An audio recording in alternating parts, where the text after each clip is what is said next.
हिमालय के ऊंचे पहाड़, भारत और चीन के बीच वो गर्माता हुआ तनाव और एक ऐसे आध्यात्मिक गुरु दलाई लामा जिनकी शांति की बातें दुनिया भर में सुनी जाती हैं।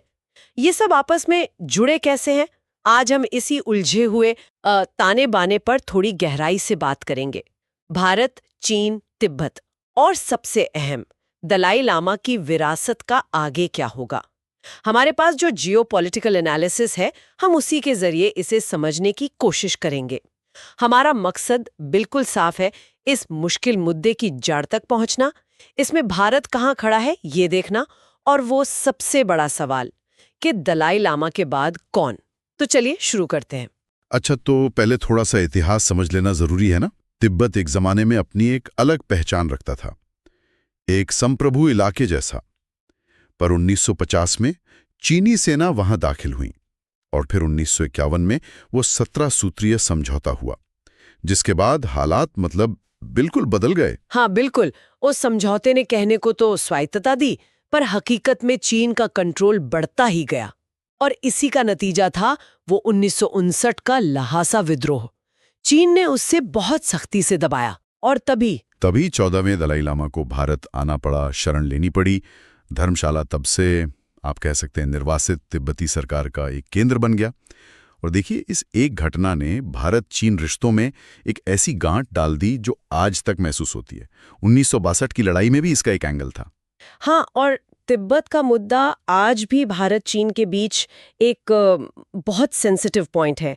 चीन अरुणाचल को दक्षिण तिब्बत कहता है। बिल्कुल, और उधर भारत अक्साई चिन पर चीन के कब्जे को लेकर अपनी आपत्ति जताता है। लेकिन अब जो स्थिति बन रही है वो शायद पहले से भी ज्यादा उलझ गई है, खासकर वो उत्तराधिकार वाला सवाल। हाँ, सही कहा।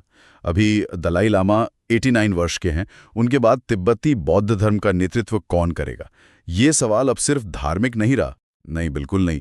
ये अब एक बड़ा भू राजनीतिक मुद्दा बन चुका है और इसमें कई परतें हैं। देखिए, एक तो परंपरागत तिब्बती तरीका है पुनर्जन्म वाले बच्चे को ढूंढना, पर दूसरी तरफ खुद दलाई लामा ने ऐसे संकेत दिए हैं कि उनका पुनर्जन्म शायद किसी आजाद देश में हो या शायद हो ही ना। अच्छा, और चीन का क्या रुख है इस पर? चीन का रुख बिल्कुल अलग है। वो गोल्डन अर्न सिस्टम, जो कि एक पुरानी किंग राजवंश की लॉटरी जैसी विधि थी, उसे इस्तेमाल करके अपना उत्तराधिकारी चुनना चाहता है। और उन्होंने तो एक पेंशन लामा को मान्यता दे भी दी है जो उनके नियंत्रण में है। तो क्या इसका मतलब ये है कि आगे चलकर दो दलाई लामा हो सकते हैं, एक चीन का चुना हुआ और एक निर्वासित समुदाय का? बिल्कुल, यही सबसे बड़ी चिंता है इस वक्त।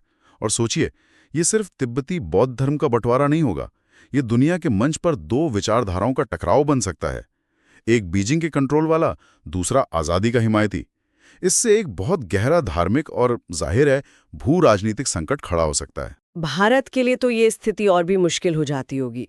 बहुत ज्यादा। एक तरफ दलाई लामा और तिब्बती लोगों के लिए सम्मान और सहानुभूति है, जो भारत की सॉफ्ट पावर का हिस्सा भी है। हाँ, और दूसरी तरफ चीन के साथ वो जटिल रिश्ते हैं जिन्हें बिगड़ने से भी बचाना है। एक संतुलन साधना पड़ता है। सही कहा। लेकिन पिछले कुछ सालों में, खासकर 2017 के डोकलाम और फिर 2020 के गलवान के बाद, भारत के रुख में थोड़ी सख्ती आई है। हाँ, वो दिखाएं। अब भारत तिब्बत मुद्दे पर पहले की तरह बिल्कुल चुप नहीं रहता। जैसे स्पेशल फ्रंटियर फोर्स या SFF, जिसमें काफी तिब्बती मूल के सैनिक हैं, उनकी भूमिका गलवान के बाद सामने आई। और 2024 में निर्वासित तिब्बती संसद के सदस्यों से भारतीय नेताओं की जो मुलाकात हुई, वो भले ही सांकेतिक हो, पर एक बदले हुए रवैये का इशारा तो करती है। और इसी बीच चीन तिब्बत में अपनी पकड़ लगातार मजबूत कर रहा है। बड़े पैमाने पर इंफ्रास्ट्रक्चर बन रहा है वहां। वो ल्हासा से निंगची तक रेलवे लाइन, जी हाँ, जो अरुणाचल सीमा के काफी पास है, उसका रणनीतिक महत्व तो साफ है। और सिर्फ इंफ्रास्ट्रक्चर ही नहीं, वहां कड़ी निगरानी है।